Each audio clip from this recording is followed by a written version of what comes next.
Assalamualaikum warahmatullahi wabarakatuh, pemirsa Dene TV. Apa kabar Anda hari ini? Senang sekali kembali obrolan terkini Dene TV saya hadirkan. Dan seperti biasa, dalam obrolan-obrolan santai ini kita sudah menyiapkan dan menghadirkan bintang tamu yang akan berbincang-bincang dengan saya di sini lebih kurang sekitar 30 menit ke depan. Dan hari ini saya sudah mengundang salah seorang bintang tamu yang akan kita ajak berbincang-bincang, bincang santai di kesempatan kali ini. Ada bintang tamu, kita langsung sapa saja, Uda Effendi. Ya, siap, Uda Afri. Apa kabar dah? Baik, alhamdulillah sehat. Alhamdulillah sehat ya. Mungkin bisa disapa dulu dah pemirsa Dene TV dah. Ya, assalamualaikum warahmatullahi wabarakatuh, pemirsa Dene TV. Apa kabar? Saya Uda Effendi dari Tenun Balai Panjang. Nah, oke. Baik pemirsa, itu dia sekilas perkenalan singkat aja. Ya. Effendi dari Tenun Balai Panjang. Oke, kita memang akan bercerita tentang masalah tenun ya. Pemirsa, kalau seandainya kita berbicara tentang tenun, itu banyak mungkin udah Effendi orang akan berpikir kalau di Sumatera Barat itu tenunnya tenun Nada Sike ya. Tenun Tanah Liat ada udah ya? Ya. Tenun Tanah Liat ada? Kalau Tanah Liat itu batik Tanah Liat. Ya, batik. Ya. Jadi kalau tenun itu kalau mungkin tenun ya, tenun itu silungkang ya, silungkang kemudian Pandai Sike ya. Nah, sekarang kita berbicara tentang produk tenun dari Kota Payakumbuh ya. Udah Effendi bisa ceritakan sedikit mungkin bagaimana sih cerita awalnya tentang sejarah tenun di Balai Panjang ini, karena seperti yang dibilang tadi kan kalau Payakumbuh ini kan bukan termasuk salah satu daerah yang cukup ikonik lah dengan tenunnya ya. Karena mungkin kalau kita rendang kali ya. Kalau bisa diceritakan sedikit mungkin sejarah singkatnya secara singkat aja mungkin. Ya, baik Uda Afri, terima kasih. Mungkin begini, untuk Payakumbuh sebenarnya dari dulunya sebelum kita masih istilahnya zaman penjajahan gitu, Mas, ada tenun di Payakumbuh ini. Itu sudah ada? Ya, sudah ada, yaitu tenun Kota Nanggadang di daerah sini. Itu cuman waktu itu mereka memproduksi tenun-tenun adat, songket-songket adat yang diproduksi. Digunakan untuk prosesi adat. Ya, untuk prosesi adat, begitu. Iya. Sampai akhirnya ada salah seorang pengrajin dari Pandai Sike, dia mengembangkan usahanya di Payakumbuh ini. Ya, kebetulan beliau mengembangkan di daerah Ngalau yang dekat dengan Balai Panjang. Gitu jadi kebetulan tahun 90-an beliau ke sini dan pengrajin-pengrajin penduduk Balai Panjang itu banyak yang bekerja di sana. Jadi seterusnya karena keterampilan itu sudah ada, maka setelah ibu yang di Ngalau ini tiada gitu, maka adanya pengrajin-pengrajin lain di Balai Panjang, di daerah sekitar Balai Panjang gitu. Terus kesininya makin berkembang gitu. Dan pada saat itu masih memproduksi songket-songket yang dipasarkan ke Bukit Tinggi atau Pandai Sike sendiri gitu. Itu Pak Mandhatri. Di awal-awal. Dimulai di tahun 90-an udah ya. Iya, masih sampai tahun 2000-an masih begitu. Masih begitu. Terus dengan di awal tahun 2012 karena ada pembinaan dari dinas juga melalui Ibu Dekra Nasda, Ibu Heni waktu itu, beliau support dengan tenun yang ada di sekitaran kita di Balai Panjang itu. Jadi dengan adanya kita di komunitas di Balai Panjang, maka diinisiasi untuk adanya tenun Balai Panjang. Kita buat brand sendiri dengan dikeluarinya tenun Balai Panjang dan tidak lagi memproduksi songket. Berarti sudah diperluas lagi. Diperluas lagi produksinya. Kita tidak satu macam songket yang diproduksi, kita sudah memproduksi lebih ke bahan baju yang bisa dipergunakan sehari-hari gitu. Mungkin begitu sejarah awalnya lah tenun Balai Panjang. Sehingga sampai saat ini ada. Sekarang ini masih bisa tetap eksis ya. Udah Effendi sendiri kenapa bisa tertarik nih sama tenun ini? Nah, ini tenun ini kalau biasa kalau kita bicara tenun pemirsa ya pasti beridentik dengan perempuan ya. Kak Nenun atau gimana gitu. Kenapa nih udah bisa tertarik nih ngambil kerajinan tenun ini udah? Kemungkinan kalau saya pribadi karena saya punya darah di tenun itu dari Maksudnya? kebetulan dari Orang tua. dari kakek dulu sudah menggeluti bidang tenun. ya. Terus orang tua sendiri almarhum bapak gitu, itu sudah di bidang tenun juga. Gitu. Di Payakumbuh juga atau di daerah lain udah? Kebetulan saya aslinya saya aslinya dari Garut. Wih. Kebetulan dari Garut Jawa Barat. Dari Garut Jawa Barat. Orang Sunda. Ya, kebetulan. Ada Mang gitu kali ya? Iya. Pangestu. Pangestu gitu jawabnya ya. Ya, atuh Kang, silakan atuh Kang. Ya. Panggil Akang aturannya saya nih. Sama Kang Effendi ini bukan panggil udah, panggil Akang Effendi. Ya, sekarang sudah jadi udah sih kan. Sudah jadi sudah jadi orang Payakumbuh kan. Oke, lanjut dah. Ya, gitu. Jadi kalau saya sendiri sih emang sudah mendarah daging lah untuk tenun ini. Sampai saat ini dan sekarang alhamdulillah punya wadah gitu. Punya kesempatan disupport oleh pemerintah daerah untuk mengembangkan tenun di Payakumbuh ini gitu ya. Sehingga cita-cita istilahnya ide-ide saya yang dulunya tersimpan gitu sekarang bisa diwujudkan lagi. Karena apa tuh mungkin dulu mungkin itu cuma angan-angan sekarang bisa direalisasikan udah. Ya, ide-ide yang kayak gitu, kayak misalnya tenun itu bisa dipakailah, kita bisa mengembangkan lebih besar lagi gitu, motif-motifnya kita bisa desain sendiri lagi gitu. Dengan kita punyai desain-desain yang kita punya sendiri, Payakumbuh punya sendiri, bukan lagi desain dari Pandai Sike atau Silungkang seperti itu. Oke. Berarti kalau untuk tenun balai panjang ini mereka sudah memiliki desain sendiri. Berarti waktu awal-awal itu mereka lebih mengerjakan desain Pandai Sike gitu ya. Udah Bendi ya. Iya, dari awal-awal dulu kita desainnya desain Pandai Sike gitu, kita mengerjakan desain yang dikasih dari sana. Dari sana ke sini kita mengerjakan. Tapi sekarang ini kita sudah boleh berbangga, kita sudah punya desain sendiri, brand sendiri. Dan alhamdulillah diterima dengan baik di pasaran gitu, di masyarakat. Oke. Dapendi sendiri bisa memakai alatnya? Pasti bisa lah, harus bisa. Luar biasa bisa. Waktu ditanya, Dapendi bisa pakai alatnya? Pasti bisa. Harus bisa. Pasti harus. Oke, berarti sekarang untuk tenun balai panjang ini, itu proses pembuatannya bagaimana? Udah masih seperti yang Afri sampaikan, Dapendi masih pakai alat secara manual gitu, udah bukan pakai mesin? Kita masih pakai manual. Kita sekarang untuk bahan baju itu kita pakai ATBM. Alat tenun bukan mesin. Itu masih tradisional. Masih tradisional dan satu alat satu orang gitu. Dengan prosesnya yang kita membutuhkan 1 atau 2 hari untuk menyelesaikan satu helai bahan baju gitu. Nah, untuk alat ini sendiri Dapendi itu gimana? Dibikin kah, dibeli, atau ada pemerintah mungkin yang support untuk alat gitu dah? Untuk awalnya dulu kita waktu kita mulai dibina oleh dinas, kita disupport ya secara penuh gitu untuk alat tenun ini. Karena sebelumnya kita nggak mempergunakan alat ini yang dari tahun-tahun sebelumnya waktu kita memproduksi songket Pandai Sike itu kan. Alatnya apa itu? Itu alat gedokan. Jadi beda dengan alat yang kita gunakan sekarang. Kebetulan kita waktu itu karena pengrajin pengusaha istilahnya kecil-kecilan belum mampu untuk membeli alat-alat yang kayak ATBM tadi dengan jumlah yang banyak tadi. Jadi alhamdulillah disupport oleh pemerintah daerah yang melalui dinas perindustrian. Berarti sekarang udah pakai alat yang? Ya, sekarang sudah pakai alat ATBM tadi. Terus alat-alat yang lama-lama itu masih ada nggak yang pakai di situ ya? Yang di balai panjang itu sekarang deh? Sampai sekarang alat itu masih ada. Kita masih memproduksi itu juga. Maksudnya? Masih memproduksi songket itu juga. Songket dengan alat itu? Iya, alat gedokan. Cuman dalam jumlah yang terbatas. Kita sekarang lebih fokus ke pembuatan bahan baju itu yang memakai alat ATBM tadi. ATBM tadi. Nah, untuk apa? Untuk pengrajinnya sendiri di Balai Panjang itu gimana dah? Apakah ini kan udah lama nih, sejak 90-an udah mulai dirintis ya?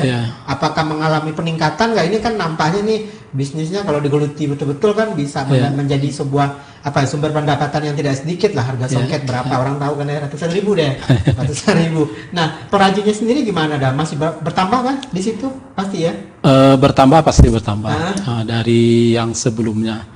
Cuman bertambahnya itu mungkin karena kita istilahnya di daerah perkotaan gitu, jadi mendapatkan tenaga kerja yang mau serius di bidang tenun ini emang agak kesulitan gitu. Kenapa sulitnya?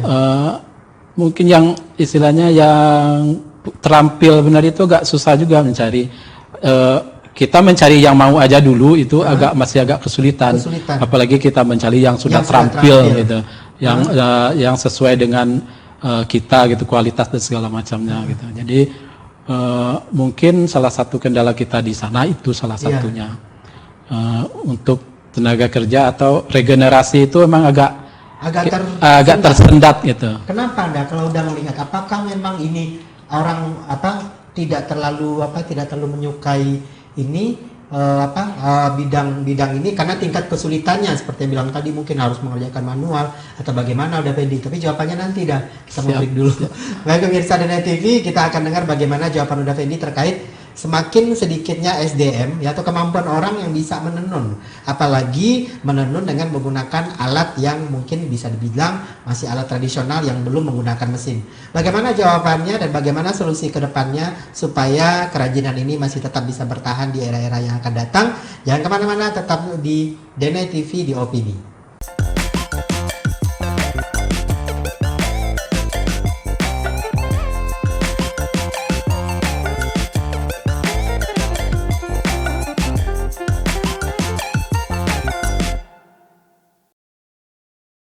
Baik pemirsa Dana TV, balik lagi bersama kita berdua di sini, masih di Opini, obrolan terkini Dana TV.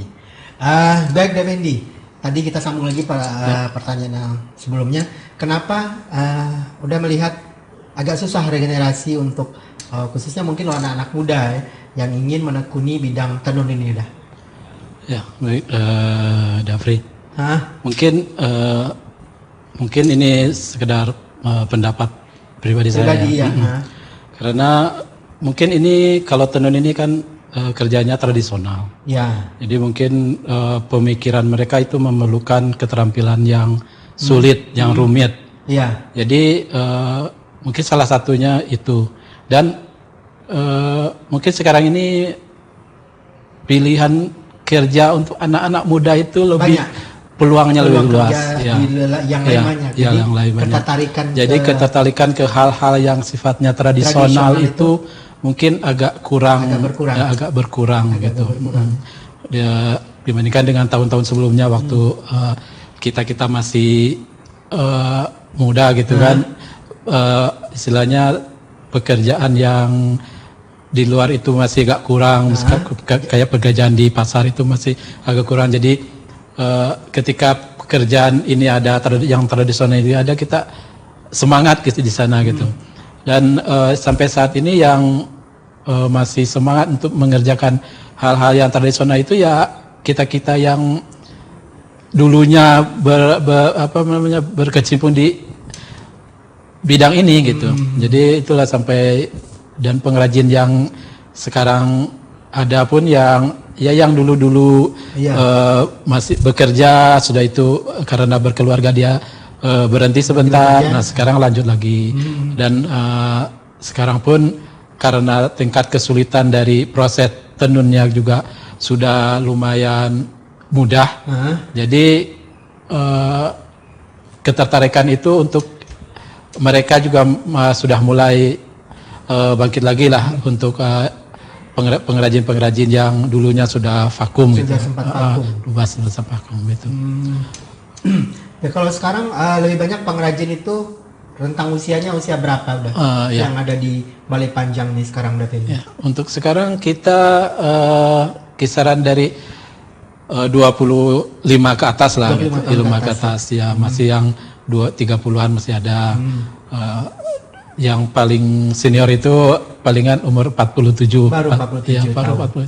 40. Yang paling senior. Iya, yang paling senior insyaallah.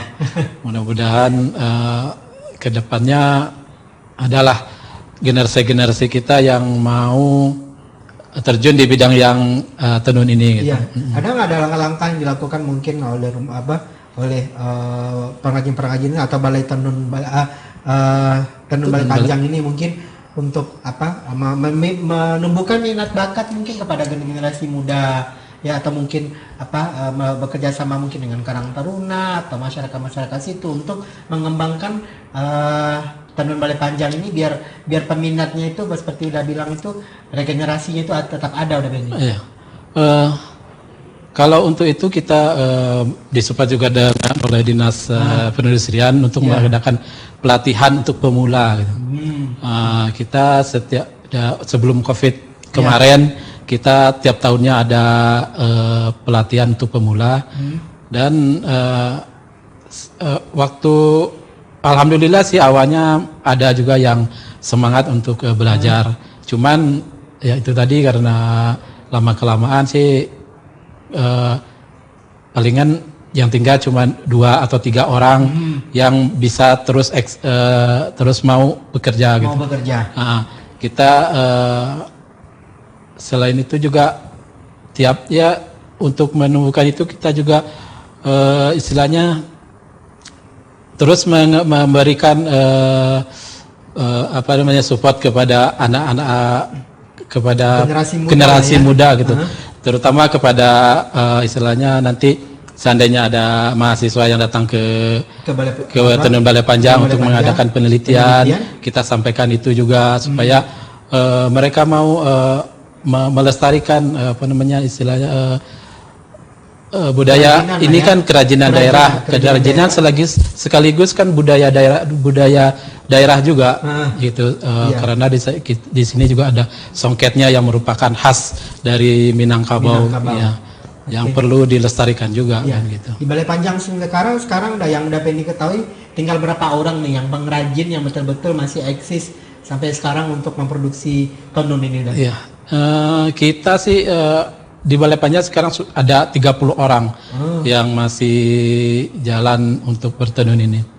Itu di lokasinya di rumah sendiri-sendiri atau memang sudah di tempat yang itu udah di balainya itu udah? Kebetulan kita ada dua sistem pengrajin ini. Kita ada juga yang di satu tempat yaitu sentra tenun balai panjang. Di sana kita fokus memproduksi dasar baju tenun balai panjang tersebut. Dan di sana kita menampung 15 pengrajin. Dan setiap harinya berproduksi di sentra tenun balai panjang. Setiap hari di sentra tenun balai panjang itu ada aktivitas ya? Iya, ada aktivitas. Dan yang selebihnya itu home industry di rumah masing-masing. Di rumah masing-masing ya. Itu ada yang mengerjakan dasar baju juga, ada yang mengerjakan songket juga. Ya, lebih bervariasi kalau yang di rumah. Ya. Tapi kalau yang di sentranya itu fokus seragam. Ke dasar baju ya. Dasar bajunya. Dan masih menggunakan alat-alat tradisional kah yang semuanya yang 30 itu dah atau sudah memakai alat seperti yang udah bilang tadi dah? Iya, kita masih campur, ada yang pakai gedokan, yang untuk songketnya juga ada yang sudah pakai ATBM juga. ATBM. Nah sebenarnya kalau yang dihasilkan mana yang lebih bagus nih dah? Yang pakai alat-alat benar-benar tradisional apa namanya dah? Gedokan. Gedokan itu atau pakai alat tenun yang ATBM. Mesin itu dah? Iya, sebenarnya kualitasnya sih sama-sama bagusnya.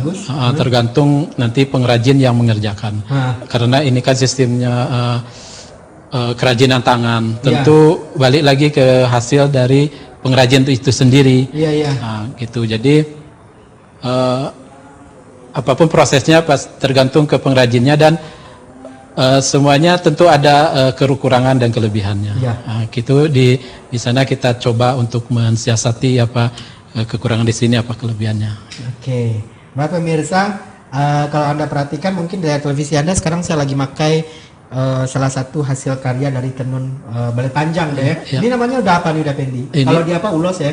Kalau di Sumatera Utara namanya ulos ya. Tapi kalau di Sumatera Barat Ini kan ini digunakan biasanya untuk apa ini? Itu kan sal dari sal dari tenun balai panjang dan biasanya kita itu digunakan untuk tamu-tamu daerah yang datang berkunjung ke Payakumbuh. Ini bentuk salah satunya. Iya, bentuk salah satunya. Nah, pemirsa Anda bisa saksikan mungkin di layar inilah salah satu ya, mungkin Anda bisa lihat juga di layar televisi Anda. Ini salah satu hasil karya tenun dari balai panjang. Iya, balai panjang. Ini dari awalnya udah pakai ini sudah nyusun benangnya itu sudah dilakukan sendiri di balai panjang deh ya. Iya. Nah, gini pemirsa ya, hasilnya sangat halus sekali ya, dan pemilihan warnanya Anda juga bisa lihat ya, warnanya cukup menarik ya. Perpaduan warnanya, warna terangnya, warna gelapnya ya, kemudian pernak-perniknya juga bagus. Ini mungkin satu kebanggaan juga ya untuk bisa memakai produk seperti ini udah. Nah, apa sih yang menjadi jadi pembeda antara tenun balai panjang ini dengan tenun-tenun yang lain? Udah Pendi. Apakah dari segi coraknya ataukah ada desain-desain khusus mungkin yang dari balai panjang dibandingkan dengan orang kalau ke pasar nih, orang yang nggak tahu kan, oh ini tenunnya tenun balai panjang nih, tahu bukan tenun balai panjang gitu. Ada ciri khasnya nggak udah kira-kira ada? Iya, baik, udah Afri. Secara kasat mata sih mungkin tidak ada, mungkin rata-rata hampir sama lah. Hampir sama ya. Tenun di Sumatera Barat ini. Dengan motif-motif yang ada yang konvensional, ada yang klasik.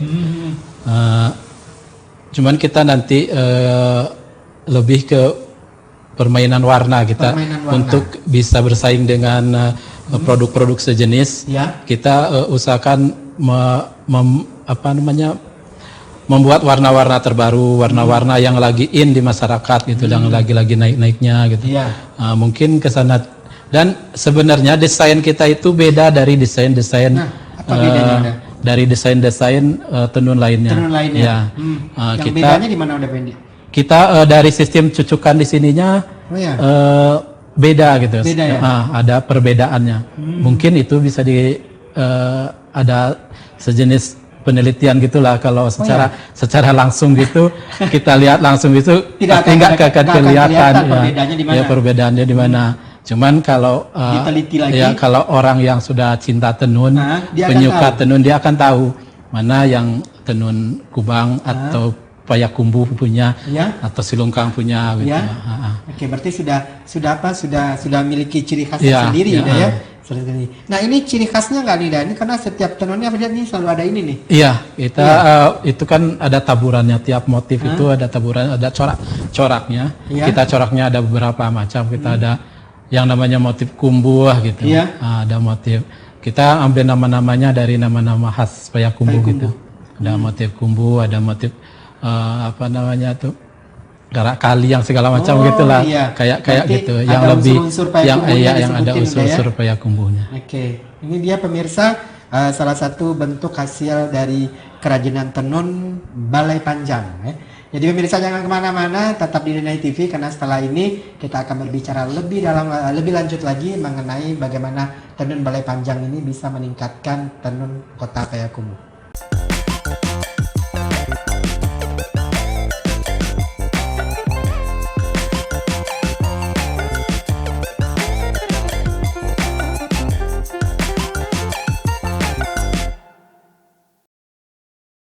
Baik pemirsa, balik lagi masih bersama kita berdua di Opini, obrolan terkini Denai TV.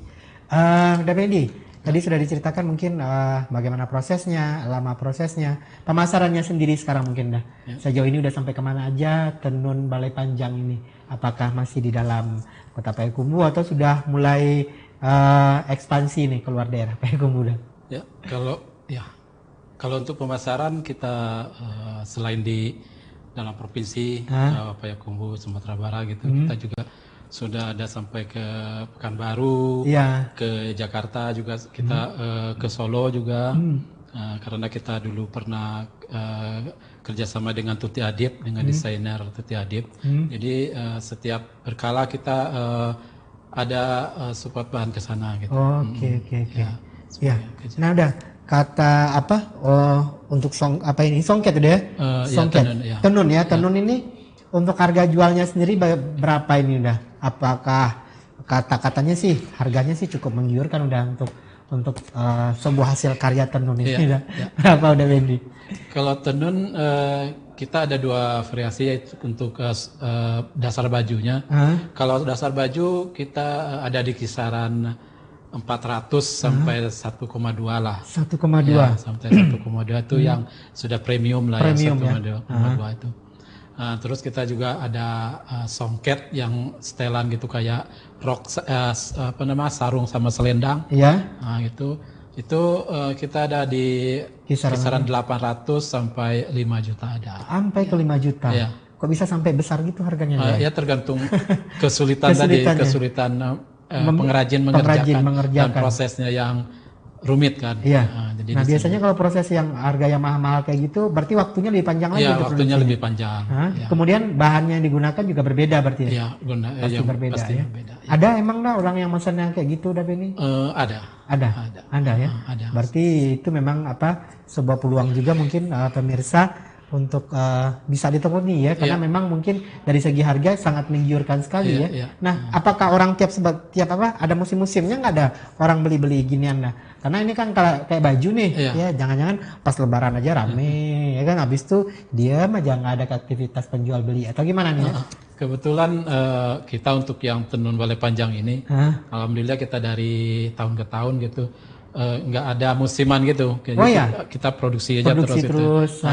Karena alhamdulillah kita kan khususnya pemerintah Kota Payakumbuh juga Provinsi Sumatera Barat juga kan mensupport tuh untuk pakaian dinas. Iya. Nah, jadi untuk pemesanan pakaian dinas itu alhamdulillah nggak pernah putus gitu sampai saat ini. Dari awal kita mulai membuka tenun balai panjang ini dengan membuat dasar baju ya, sampai sekarang alhamdulillah sih nggak putus-putusnya untuk ada aja ordernya terus ya. Ada aja ordernya ya, alhamdulillah. Oke. Nah, apa sih kira-kira rencana kedepannya nih untuk tenun balai panjang nih Fendi, mungkin yang ingin diwujudkan? Ini kan awalnya tadi ceritanya kayak gitu tuh ya kan, ada sesuatu yang akhirnya bisa udah wujudkan. Nah sekarang udah terwujud nih, apalagi sih keinginan yang ingin udah laksanakan sekaitan dengan pelestarian tenun balai panjang nih Fendi? Mungkin cerita kita dari tadi kan karena kita kesulitan mendapatkan pengrajin tadi.